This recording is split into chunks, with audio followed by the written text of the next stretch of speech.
live, and you guys would fucking love it. So any of that shit, you know, make sure that happens. Let's talk about sluts. No, wait, not those sluts, time sluts. Shit, no, sorry, what I mean is time slots. Let's talk about slots. So this is what I mean by this. Time slots are basically when you are trying to find a good schedule on Twitch, you need to find a very specific slot on Twitch. And this requires a lot of research, to be honest with you. It requires a lot of research. You need to find, if you are very stuck on a particular game, and if you're just now getting started on Twitch, you're probably going to be playing one game over and over and over again. And that's good. That's good. But sometimes playing it at a specific time is going to help you grow more. And sometimes you don't have any freedom to change that. I have no freedom. In changing my schedule. I have none. I start at 6 p.m. Eastern every day, and I stream until about 10:30 until I have to go to work again. Because of that, my time slot is set.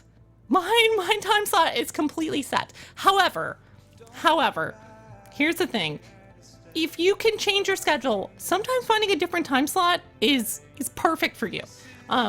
There are very, very specific times on Twitch that are better for smaller streamers. There's specific times that are better for bigger streamers.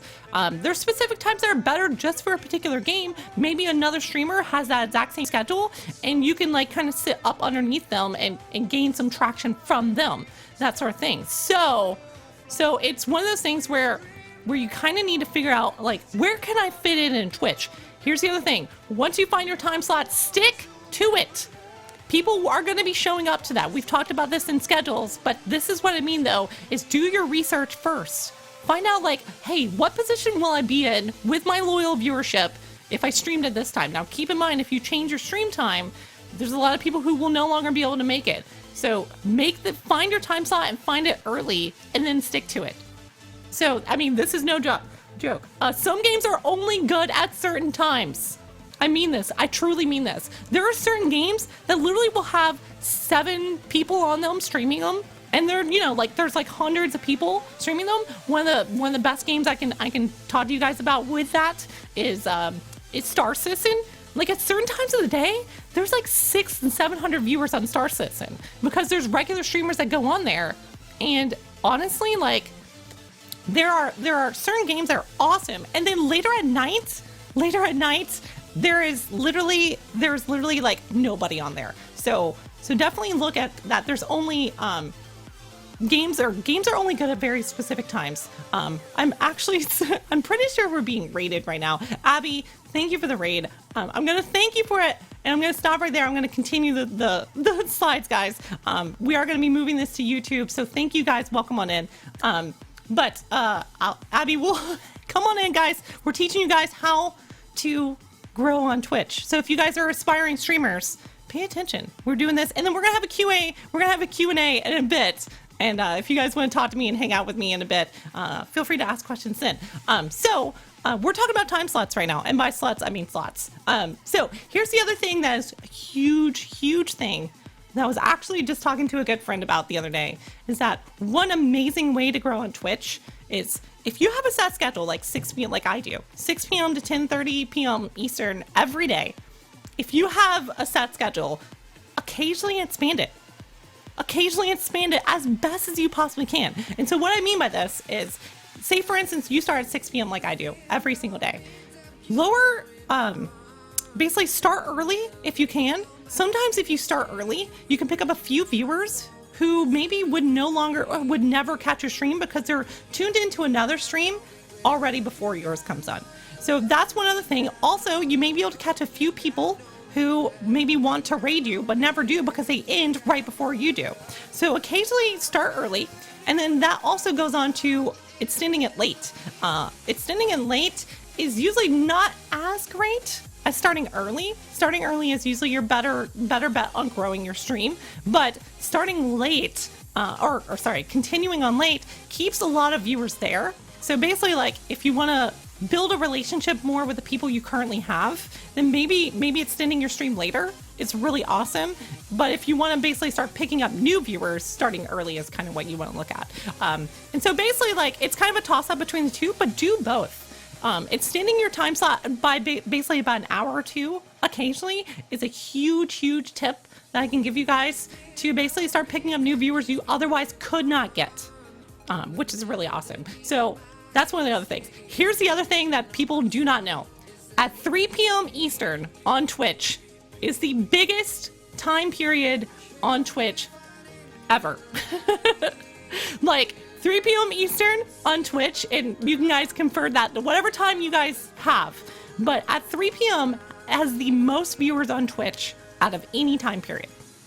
So if you guys are looking for a time period to maybe find a game that doesn't have a lot of people on it, this may be your perfect time period. However, it can also backfire in your face. For instance, on a game that's already pretty popular, you may get drowned out at 3 p.m. because there's so many viewers on there. So it's good for smaller games at 3 p.m.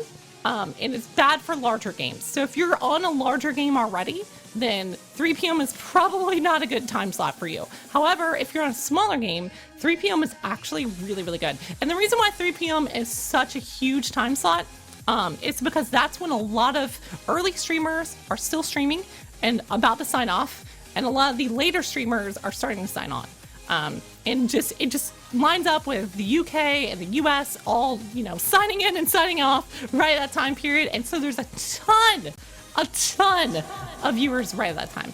So yes, people on the Eastern Coast are working at 3 p.m., but most people are still watching Twitch. Also, yeah, it could be also the people sitting at their office desk just watching Twitch because it's towards the end of the day and they're like, listen, I have nothing else to do, so I'm just going to watch Twitch, which is one of the things I'm sure they do. So, let's talk about orgies. And what I mean by this is multiple streamers. So if you guys have not been in a streamer orgy before, come to my place at 6 p.m. Eastern. What I mean by this is, if you guys have never done this, multi-streams is what I mean by this. So if you guys have never done a multi-stream, here's the big thing. If you're going to be streaming with other streamers, if you're going to be streaming with other people, make sure you're the center of focus. Whether that's lowering their volume or whatever, basically make sure you are the one getting the benefit out of this. Make sure you are the one that is like, that all the focus is going towards, whether that's your skill level, whether that's your stream, whether you're getting promoted by the other things, other people, that sort of thing.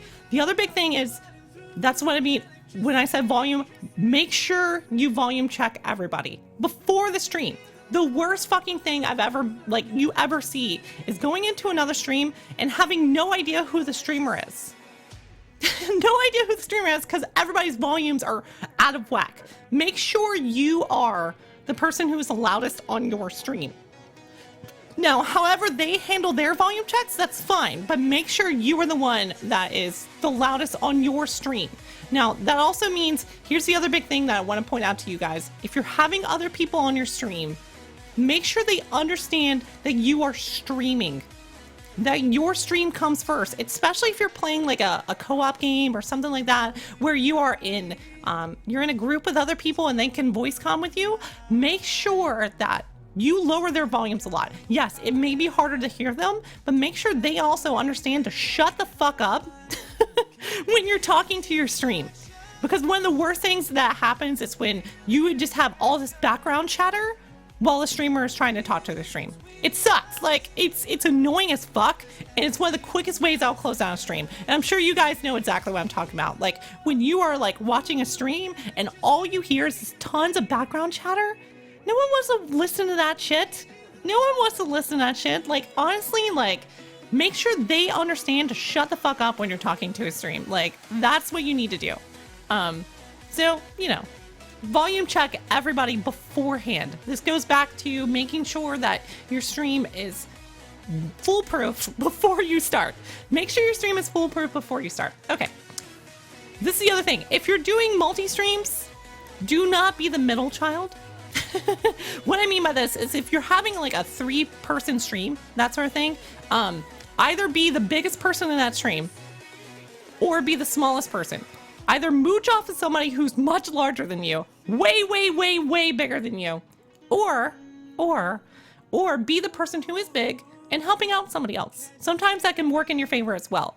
The really big thing to notice here, though, is if you're the person who's just kind of like meh in the middle, you're going to get shafted, to be honest with you. Basically, you want to make sure the disparity between the largest streamer and the smallest streamer is big enough to where somebody's getting huge benefit from a multi-stream. Otherwise, multi-streams pretty much are not that great. I'm going to go ahead and tell you guys, make sure either you're grouping up with somebody who is way bigger than you or way smaller than you. Do not make that difference too close. To be honest with you, multi-streams in general are worse for your stream. You need to be the focus. You need to be the person who is growing. And so unless it's a huge event that you've been hyping up, which is an entirely different story, then don't do multi-streams when you can. Unless, like I said, unless it's a huge event. Huge events are a little bit different. If you've hyped them up, you've broadcasted, you've got out all the flyers and all this other shit, that's a different story. But if you just randomly multi-stream, don't fucking do that, to be honest with you. Unless, like I said, unless the disparity between the two is huge. If you're the smaller streamer, yeah, you're gonna get a ton of viewership, or you could be helping out somebody who is smaller than you, and then they will be ever grateful and will hopefully return those favors. So it's one of those things where it's a toss-up, but just don't be that middle child. The other thing is, like I said, if you are doing a multi-stream, make it a fucking event! Broadcast that shit. Do not just do the shit like, you know, all the time. No one really loves multi-streams unless it is an event. Like if you're just watching a random stream, you're like, who the fuck are these other people? I don't have the bandwidth to watch 3 streams. I just want to watch you. I don't want to listen to these 10 other people. It's one of those things. The other thing is get a multi-stream link. There's a couple different ways. I'm sure you guys can look at a million different ways, but I don't even remember which one we use. We use CADGAR, that's right. There's also multi-stream, that sort of thing. But go ahead and have your multi-stream link ahead of time. Have your multi-stream link ahead of time. Get a command that everyone can use to get that link, and basically just have it rolling through chat all the time. No casual orgies. Yes, basically just no casual orgies. Don't do that. So here's the other thing. If you do plan on doing a multi-stream, only make it to where it's something that people actually want to see. And so what I mean by that is don't just multi-stream to multi-stream. If you're going to be doing it, like I said, make an event. And some of the ideas for events are basically you could do a race. Races are actually pretty cool. Basically watching 2 or 3 or even 4 people race on the same game to beat it first, which is pretty fun, pretty awesome to see the multiple points of view there. And then the other thing is co-op games. Having a co-op game where you can see it from everybody's perspective is of course